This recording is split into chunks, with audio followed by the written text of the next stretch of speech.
Telangana municipal ఎన్నికల ఫలితాల్లో భాగంగా మధిర పట్టణంలో టీడీపీ బోణీ కొట్టింది. హోరాహోరీగా సాగిన పోరులో మధిర 10వ వార్డు నుంచి తెలుగుదేశం పార్టీ అభ్యర్థి బోడేపూడి రేవతి ఘన విజయం సాధించారు. ఓట్ల లెక్కింపు ప్రారంభమైనప్పటి నుంచే రేవతి తన ప్రత్యర్థులపై స్పష్టమైన మెజార్టీతో దూసుకెళ్లారు.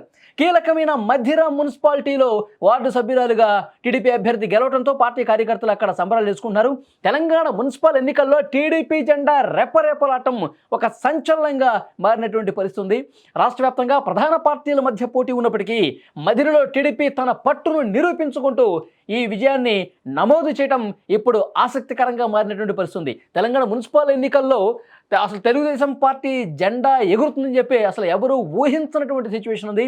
బీఆర్ఎస్, కాంగ్రెస్, బీజేపీ ఇలాంటి ఒక త్రిముఖ పోటీ ఉన్నటువంటి పరిస్థితుల్లో రాష్ట్ర వ్యాప్తంగా మధిరలో తెలుగుదేశం జెండా ఎగరటం అనేది తెలుగుదేశం పార్టీ కార్యకర్తలు ఒక నూతన ఉత్సాహాన్ని తీసుకొచ్చిందని చెప్పొచ్చు.